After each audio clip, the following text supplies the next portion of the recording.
Hello everyone, आप सभी का स्वागत है। और सीजीएल का जो नोटिफिकेशन आ चुका है वो उसे टाइम हो चुका है और आज है 1 जून।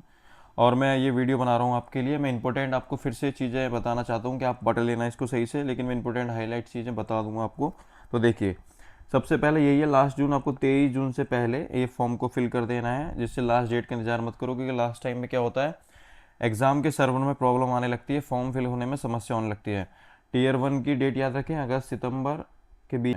अगर कोई भी प्रॉब्लम आ रही है फॉर्म रिलेटेड, तो आप इस फॉर्म कॉल पे कर सकते हैं, कॉल आपकी समस्या दूर हो जाएंगी। इसके अंदर क्या है, स्पेशल डबल एओ की गजेटेड पोस्ट आई है, काफ़ी अच्छी वैकेंसी आई है इस बार।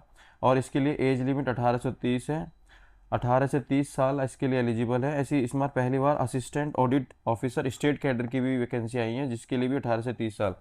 पे लेवल 7 की जॉब में सारी एएसओस की जॉब होती है, और पे लेवल 6 में भी एएसओ अदर मिनिस्ट्रीज होती हैं। और इसके लिए 18 से 30 आप इसको पढ़ लेना है प्रॉपर, कि आप देख लेना कि आपको किस पोस्ट के लिए फ़ाइट करनी है। और मैं चाहता हूँ कि आप एएसओ कम से कम टारगेट करो इस बार, क्योंकि अच्छी वैकेंसी आई हैं। 10,000 से भी ज़्यादा वैकेंसी जब आती हैं तो चांसेस बढ़ जाते हैं सिलेक्शन होने के। और इस बार 12,256 वैकेंसी हैं, जो बहुत अच्छी वैकेंसी मानी जाती हैं। और एज लिमिट है 1/8/2026। अगर आपकी ग्रेजुएशन हो जाए तो आप इसके लिए एलिजिबल हो। और अगर आपका जन्म 2/8/99 से पहले हुआ है तो आप इस फॉर्म को फिल नहीं कर सकते। और अगर आपका जन्म 1/8/2008 के बाद हुआ तो भी आप इस फॉर्म को फिल नहीं कर सकते। इसको डिटेल में पढ़ लेना, अगर, क्योंकि इसमें बहुत टाइम लग जाएगा अगर पढ़ेंगे तो हम। अब हम बात करेंगे कि इसका एग्ज़ाम पैटर्न कैसा होता है और कैसे कैसे इसका एग्ज़ाम चलेगा। और जेएसओ के लिए स्पेशली कि आपके 60% मार्क्स होने चाहिए मैथमेटिक्स में 12वीं में, तो आप जेएसओ के लिए एलिजिबल है। और डबल एओ के लिए आपको ग्रेजुएशन होनी चाहिए। तो कोई ऐसा, सबके लिए ग्रेजुएशन चाहिए। एप्लीकेशन फ़ीस 100 रुपये होती है, तो कोई ज़्यादा बड़ी फीस नहीं है, आप इसको ईज़िली अफोर्ड कर सकते हो। सेंटर्स कहाँ कहाँ पे सेंटर्स पड़ेंगे आप इसको पढ़ लेना, और अपने आसपास ही सेंटर फिल करना। फॉर्म फिल करते समय ध्यान रखो, दूर के सेंटर मत डालना, नहीं तो बहुत दूर दूर एग्ज़ाम सेंटर होते हैं। स्कीम ऑफ एग्जामिनेशन, स्कीम मतलब कि एग्ज़ाम कैसे होता है इसका। इसका एग्ज़ाम होता है 2 टीयर्स में, टीयर 1 टीयर 2। ठीक है, टीयर 1 क्या है, क्वालिफाइंग नेचर का है, और टीयर 2 बेस पे आपकी जॉब लगती है। अब स्कीम ऑफ टीयर 1 ये बहुत इंपॉर्टेंट है।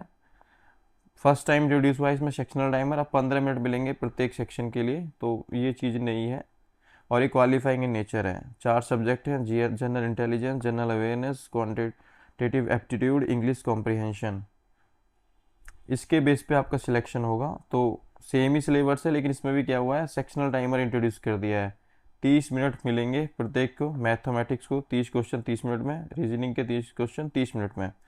और ये पेपर 1 है आपका, सेशन 1 है पेपर 1 का। फिर सेशन 2 में क्या होगा, 45 क्वेश्चन इंग्लिश के आएंगे, और उसको भी सेक्शनल टाइमर इंट्रोड्यूस कर दिया 40 मिनट्स का। और जनरल अवेयरनेस के 25 क्वेश्चन है 20 मिनट्स का, इसके लिए भी टाइम सेट कर दिया है, तो ये पहली बार इंट्रोड्यूस हुआ है।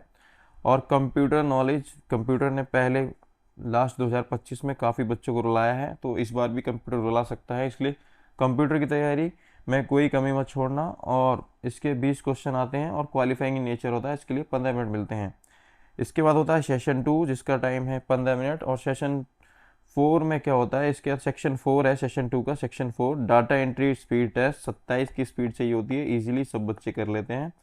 आप आज से प्रैक्टिस करोगे तो डाटा एंट्री स्पीड टेस्ट आराम से करते। आप चाहते हो तो मैं इसके लिए अलग से वीडियो बनाऊंगा, और इसमें गाइड करूंगा कि आप कहाँ से पढ़ सकते हो उसके लिए। पेपर 2 स्टैटिक्स का है, ये स्पेशली जेएसओ वाले बच्चों के लिए होता है। और पेपर 3 डबल एओ पोस्ट के लिए है, तो ये सबके लिए कंपलसरी नहीं है। स्पेशल यही चीज़ थी। अगर और आप चाहते हो कि और भी मैं आपके साथ सिलेबस शेयर करूं, तो आप इसके स्क्रीनशॉट ले लो। ये देखो, जनरल इंटेलिजेंस और रीजनिंग का सिलेबस है, आप इसका स्क्रीनशॉट ले लो। जनरल अवेयरनेस का, इसमें क्या है, specially India and its neighbouring country, specially pertaining history, culture, geography, economic scene, general policy, scientific research. तो ये इसमें ऐसा दे रखा है। बाकी ऑलरेडी सबको पता होगा कि सिलेबस क्या है। क्वांटिटेटिव एप्टीट्यूड का सिलेबस है, स्क्रीनशॉट ले लो।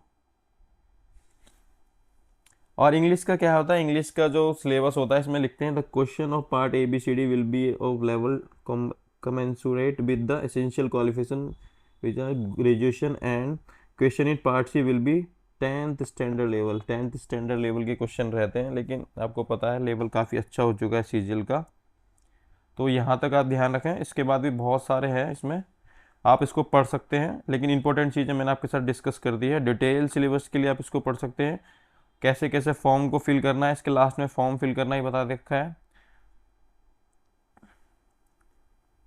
तो आप इसको पढ़ लेना। बाकी जो इंपॉर्टेंट चीज़ें मैंने डिस्कस कर दी हैं, और मैं आगे अब आपको सब्जेक्ट वाइज स्ट्रैटेजी दूंगा नेक्स्ट वीडियोस में। तो मिलते हैं नेक्स्ट वीडियो में। आप सभी का बहुत बहुत धन्यवाद वीडियो देखने के लिए। चैनल को सब्सक्राइब करें अगर आप नए हो तो।